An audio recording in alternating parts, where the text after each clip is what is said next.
On September 18, 1944, under the harsh Texas sun, 50 German women prisoners arrived at Camp Swift, their transport truck trailing dust across endless scrubland. The war in Europe still raged, yet here, in this sprawling compound outside Bastrop, the echoes of battle seemed impossibly distant. The women, still wearing faded field uniforms marked with the remnants of the Wehrmacht eagle, clutched their meager belongings as guards directed them toward the barracks. Expectation of cruelty hung heavy.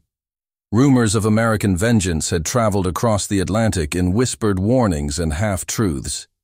Each woman braced herself for hunger, punishment, or humiliation, their discipline masking the quiet panic that rippled beneath. Instead of barking orders, the guards offered water, soft bread, and shade beneath a canvas awning. The strangeness of decency unsettled them more deeply than any threat could have. When the wind shifted, the scent of mesquite smoke drifted through the camp. A sharp, unfamiliar sweetness mingled with the heavy aroma of grilling meat. The women froze, confused by a smell that evoked abundance rather than deprivation. One of them, a nurse named Ingrid, whispered that perhaps it was a ruse meant to mock their captivity. Yet curiosity began to outweigh suspicion. Among them stood Greta Hoffmann, 26 years old, her pale eyes distant, her uniform too neat for the dust of the road. Hidden within her satchel was a folded letter bearing the handwriting of her brother, an SS officer stationed at Mauthausen. She had read it once on the transport ship from Le Havre, trembling as she absorbed the words describing special operations that no translation could cleanse. Since then, she carried it like a wound she could neither reveal nor discard. The smell of meat now mingled with guilt she could almost taste. As the sun lowered, an American officer named Lieutenant Alden approached with a clipboard and calm voice. He informed them that they would be treated according to the Geneva Convention, that they would work, eat, and live under humane conditions. Few believed him, though the evidence of kindness surrounded them. Beyond the fences, smoke curled lazily against a crimson horizon. The prisoners watched in silence, realizing this war's next battle would not be fought with weapons, but with conscience. By late afternoon, the heat began to fade, replaced by a deep orange glow that stretched across the Texas plains. The German prisoners, still uncertain of their surroundings, were gathered near a long wooden table beside the camp's open-air grill. They expected rations of thin soup or coarse bread, the kind of sustenance they had endured since the retreat through France. Instead, thick cuts of T-bone steak hissed over mesquite coals, releasing a scent so rich it stirred hunger none dared acknowledge aloud. American cooks, sleeves rolled high, turned the meat with practiced precision, letting the flames kiss the fat until it glistened like gold. Lieutenant Alden stood nearby, speaking softly to Sergeant Davis, who managed the mess operations. Their conversation carried easily through the dry air, every word calculated for reassurance rather than intimidation. The women watched with suspicion, believing such extravagance must conceal manipulation. They had been told Americans fed their prisoners to mock them, to prove their supposed superiority. Yet nothing in the soldiers' behavior reflected cruelty, only calm efficiency and faint amusement at the disbelief etched across German faces. Greta Hoffmann stood among the group, her hands clasped tightly around her satchel. The smell of cooked beef pulled her thoughts backward, to winter meals in Leipzig before the war, when her mother stretched rationed potatoes into stews that barely sustained them. Now that same hunger twisted into shame. When one of the guards offered her a plate, she hesitated, eyes flicking toward the others. Hardline prisoners like Margaret Vogel sneered, muttering that no true German woman would eat food prepared by the enemy. But the aroma overwhelmed defiance. Greta accepted the plate, her fingers trembling as she lifted the first piece to her mouth. The flavor stunned her completely. The steak was tender, smoky, and impossibly savory, nothing like the stringy horsemeat or powdered substitutes of wartime Germany. She felt warmth spread through her chest, tears forming before she could stop them. Around her, others began to eat in silence, disbelief giving way to fragile laughter. Even Margaret lowered her guard long enough to take a cautious bite. That evening, under the Texas sunset, the illusion of ideological superiority began to melt, just like the meat upon their tongues. The following morning, the prisoners awoke to a silence broken only by the rustle of wind through dry mesquite trees. Breakfast was served outdoors, fresh eggs, biscuits, and black coffee strong enough to make their eyes water. It felt like a dream from another world, far removed from the propaganda-fed Germany that had promised glory yet delivered only ashes. The women ate cautiously, exchanging wary glances, as though kindness itself might be a weapon waiting to strike. Yet each bite eroded the invisible wall that ideology had built around them. Lieutenant Alden walked among the tables, greeting them in careful German learned from a captured Luftwaffe officer months earlier. His tone carried no arrogance, only steady formality. He spoke of work details to come, of the Geneva protections that applied equally to all prisoners regardless of rank or gender. Such words clashed violently with what these women had been taught, that Americans were moral degenerates driven by greed and weakness. But the proof of contradiction was on their plates, steaming and undeniable. Greta Hoffmann watched him closely, measuring sincerity against her memories of authority. In her brother's letter, the tone had been entirely different, clinical, detached, filled with euphemisms for cruelty. She had never replied, unable to reconcile her affection for him with the monstrous implications of his words. Now, faced with an enemy who treated her with dignity, the dissonance became unbearable. The simplest acts, being offered seconds, receiving soap and fresh linen, became quiet challenges to everything she had believed about the world beyond the Reich's borders. After the meal, Sergeant Davis invited a few prisoners to assist in preparing lunch. Greta volunteered, driven partly by curiosity and partly by the need to distract her thoughts. Inside the kitchen tent, she saw the methodical rhythm of American cooking, clean surfaces, measured ingredients, and laughter that seemed unguarded. When Davis explained the use of mesquite wood for grilling, she listened intently, realizing that every flavor came from deliberate craft, not accident. That afternoon, she tasted a sauce made from tomatoes and molasses, another foreign idea that worked astonishingly well. By sunset, Greta understood something profound. The Americans were not trying to humiliate their prisoners. They were revealing another kind of strength, the strength to remain human in victory. By the end of that week, the camp's rhythm had settled into an uneasy harmony, shaped by both curiosity and restraint. The German prisoners worked in the laundry, kitchen, and infirmary, each task supervised with quiet professionalism rather than aggression. Yet the memory of that first T-bone dinner lingered like an echo of forbidden pleasure. In whispered conversations within the barracks, the women struggled to interpret their captors' motives. Some called it manipulation disguised as mercy. Others, including Greta, wondered if it might be something simpler, evidence of a culture unscarred by total war's hunger and hatred. The Texas sun scorched the fields beyond the wire fences, but the nights brought cool winds scented with wood smoke. Around the campfires, American guards roasted more meat, corn, and beans, their laughter carrying through the still air. From a distance, the sound stirred envy rather than anger. Greta often sat by the barracks window, watching the firelight flicker across the compound, her thoughts returning to Leipzig's blackouts and air raids.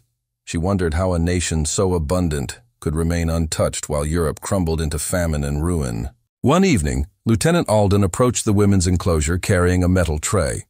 He explained that the kitchen staff had prepared extra food and invited them to share. The gesture provoked tension among the prisoners. Margaret refused outright, calling it culinary propaganda, her voice sharp with conviction. Greta hesitated, torn between pride and hunger, until Alden simply placed the tray on the table and walked away. The silence that followed was heavy, but eventually Ingrid reached forward, cutting the first piece. One by one, the others followed. That night, as they ate under a fading sky, conversation turned from suspicion to wonder. The Americans' casual generosity clashed violently with Nazi teachings about decadence and barbarism. Greta found herself studying every gesture of the guards, the way they joked, their calm authority, their lack of cruelty. It unsettled her deeply. The enemy she had imagined for years was nowhere to be found. Beneath the glow of mesquite embers, a quiet transformation began. Not through speeches or punishment, but through something as ordinary as food shared without malice. The morning of October 2nd, 1944, dawned clear and brittle, sunlight glinting against the barbed wire like threads of cold fire. Greta Hoffmann stood outside the barracks holding her satchel, its worn leather edges softened by the desert air. Inside lay the letter she had carried since capture, a letter that had burned in her conscience like an ember that refused to die.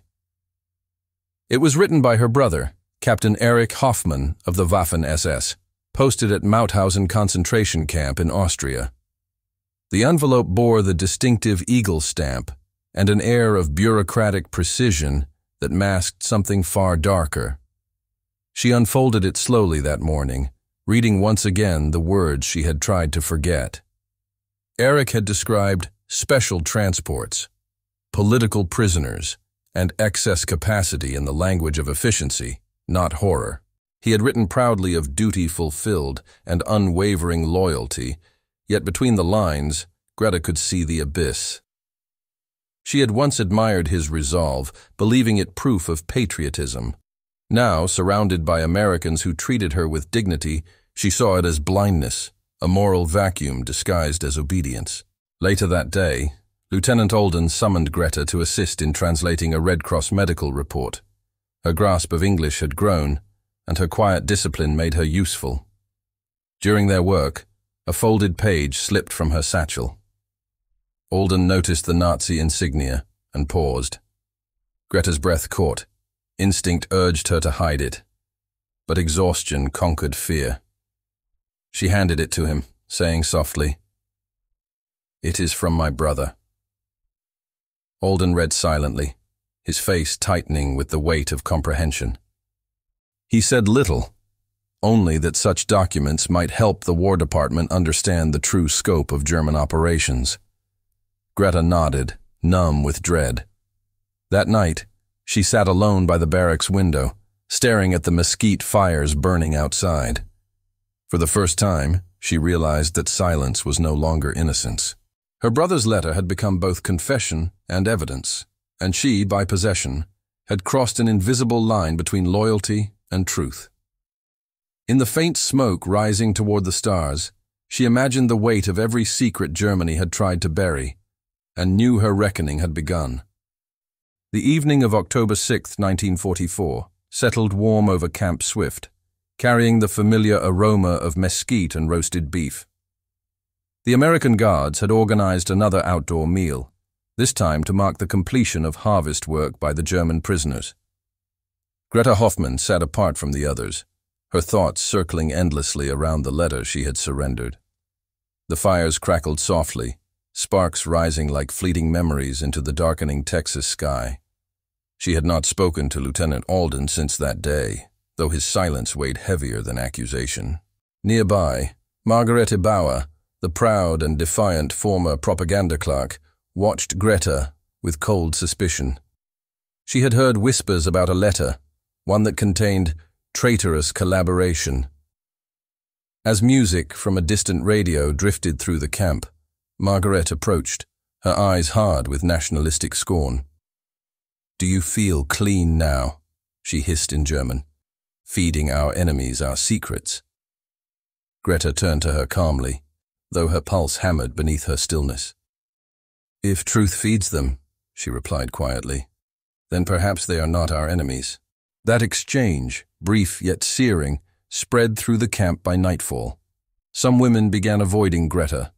Others sought her quietly, asking what the Americans truly knew. For the first time, ideological certainty fractured among the prisoners. The myth of noble suffering crumbled under the simple kindness of well-fed soldiers and the undeniable warmth of firelight shared without hatred. The steak that night, seasoned only with salt and smoke, carried symbolism Greta could not ignore: meat given freely, not taken by conquest. Later, as the embers dimmed, Alden joined her at the edge of the fence.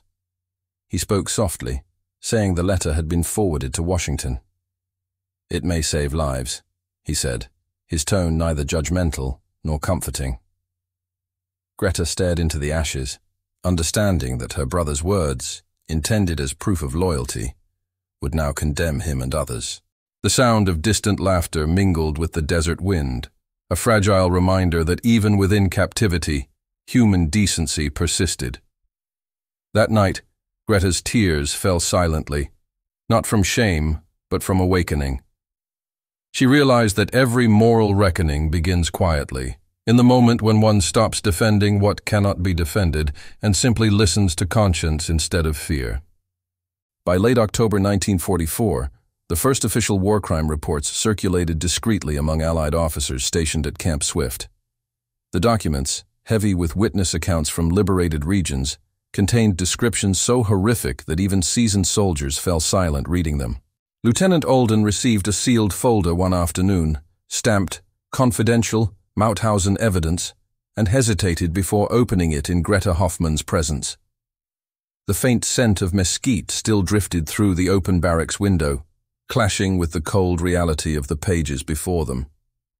Greta recognized her brother's name within a paragraph describing camp administration details, his handwriting copied as part of testimony preserved by captured clerks.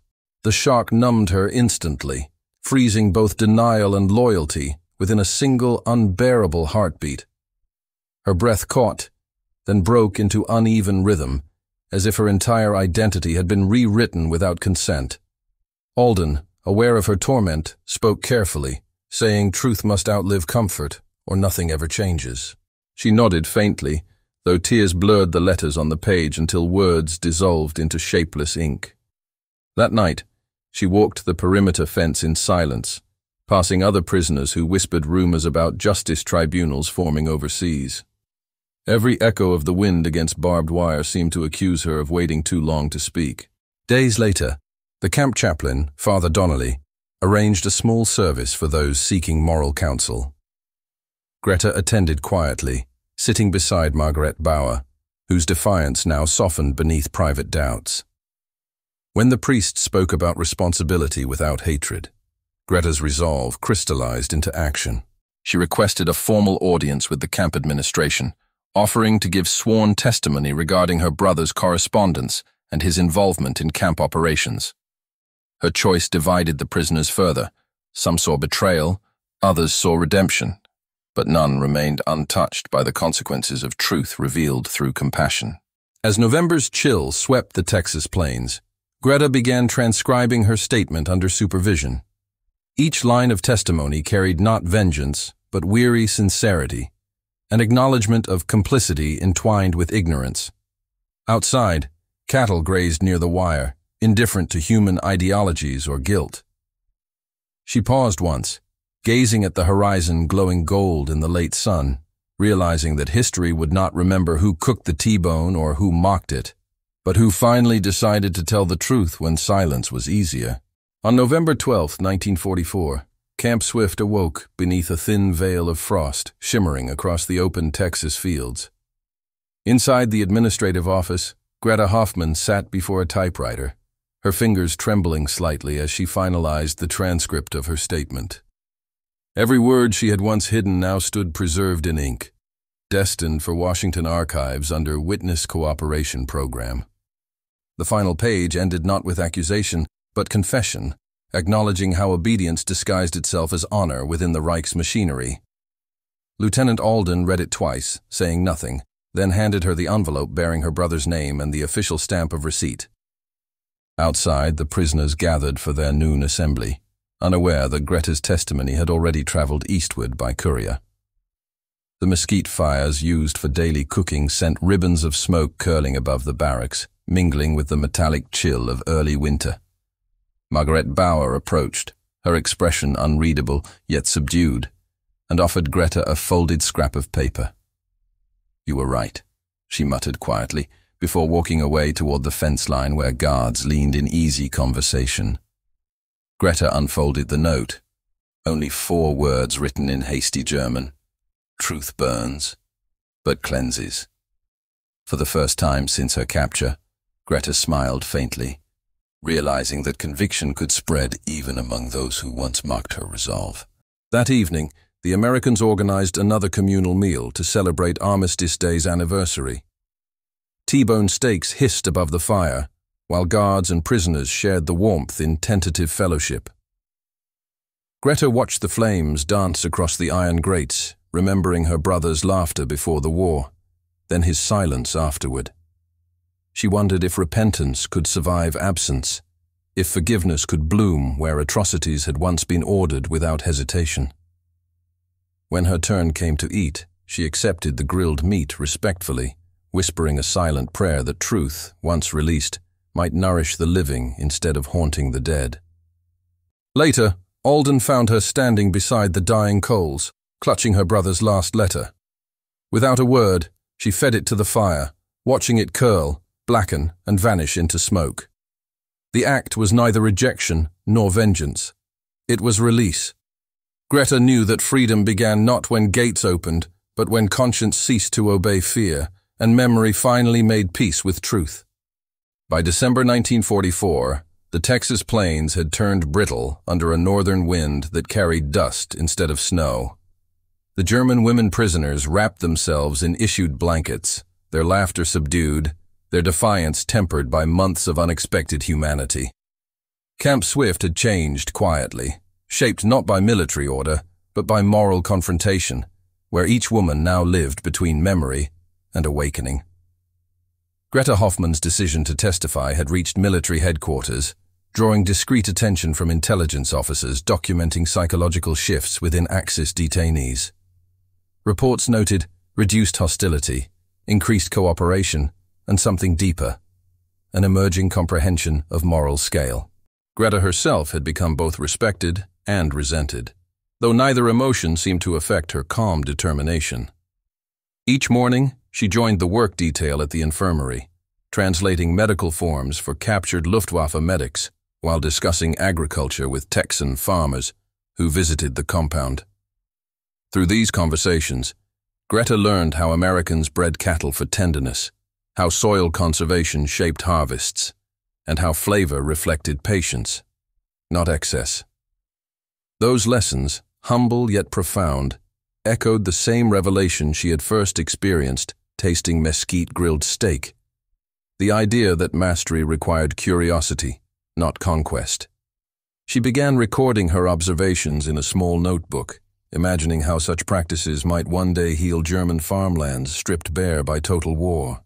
Margaret Bauer, once the camp's harshest voice, had changed too. She no longer mocked American meals or called kindness manipulation. One night, she approached Greta under the floodlight's pale glow, whispering that she wished to help translate the agricultural manuals provided by the camp library.